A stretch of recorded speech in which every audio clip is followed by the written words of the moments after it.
मैं त्रिभुज चैप्टर का VBI क्वेश्चन बता रहा हूं बच्चों।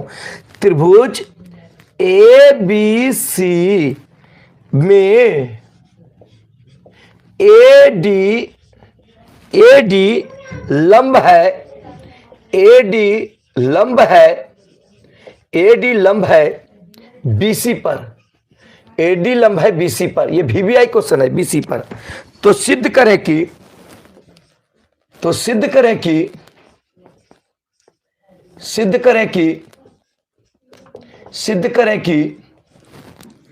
AB square plus CD square बराबर AC square plus BD square. काफी इंपॉर्टेंट क्वेश्चन है, छात्र इग्नोर नहीं करेंगे बच्चों।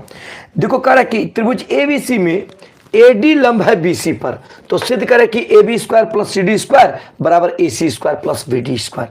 तो देखो बच्चों ध्यान देना, सबसे पहले एक त्रिभुज ले लेते हैं।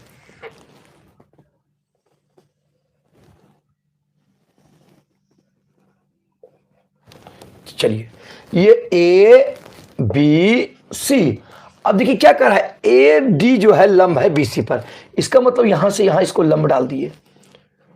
ये D, ये क्या है, लंब है, ये क्या है, लंब है, ठीक है ना। अब यहां पे देखो लंब है, इसका मतलब 90 डिग्री का कौन है।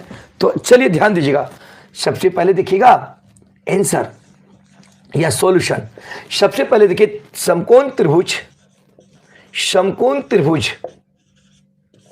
जब यहां पे लंब है तो इसका मतलब ये त्रिभुज क्या हो गया, समकोण त्रिभुज ABD में, अब यानी ABD में चल रहे हैं, समझे कि नहीं।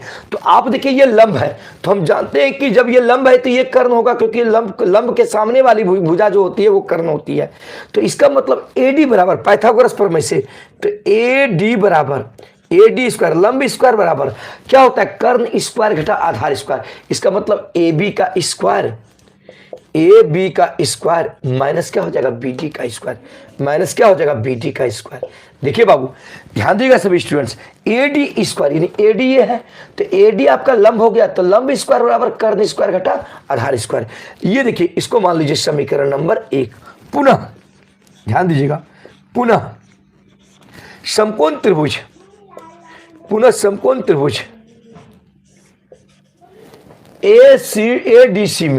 ADC में, अब देखो बाबू ये भी तो एक समकोण त्रिभुज है, इसके सामने वाली भुजा कर्ण होगी, इसका लिए इस त्रिभुज के लिए भी तो ये लंब है, इसका मतलब AD स्क्वायर। तो AD स्क्वायर बराबर इसमें कर्ण कौन हो जाएगा, AC स्क्वायर, तो AC स्क्वायर माइनस क्या हो जाएगा, CD स्क्वायर। होगा कि नहीं बताओ, ये CD का स्क्वायर हो जाएगा, समीकरण नंबर 2। अब देखो बच्चों इसका भी मान है AD स्क्वायर और इसका भी मान क्या है, AD स्क्वायर, दोनों का मान AD स्क्वायर। इसलिए देखो बाबू समीकरण 1 तथा 2 से तुलना करने पर, समीकरण 1 तथा 2 से तुलना करने पर, क्या करने पर, तुलना करने पर। काफी इंपॉर्टेंट क्वेश्चन है छात्र। अब देखिए समीकरण 1 और 2 से तुलना करने पर इसका भी मान कितना है, देखिए AD स्क्वायर, और इसका भी मान क्या है, देखिए AD स्क्वायर। तो AD स्क्वायर बराबर AD स्क्वायर होगा कि नहीं। तो अब देखिए AD स्क्वायर का मान कितना है, AB का स्क्वायर माइनस BD का स्क्वायर बराबर इस AD स्क्वायर का मान कितना है, देखो AC स्क्वायर माइनस क्या हो गया, CD का स्क्वायर। अब देखो बच्चों ध्यान देना, ये माइनस CD स्क्वायर है, इसको हम इस तरफ लिखते हैं, इस तरफ आ जाएगा तो प्लस हो जाएगा कि नहीं। तो देखो AB का स्क्वायर, ये माइनस जब इधर आ जाएगा तो क्या हो जाएगा, प्लस CD का स्क्वायर हो जाएगा। अब बराबर, अब देखिए माइनस BD स्क्वायर उस तरफ चला जाएगा तो क्या हो जाएगा, AC स्क्वायर प्लस क्या हो गया, BD का स्क्वायर।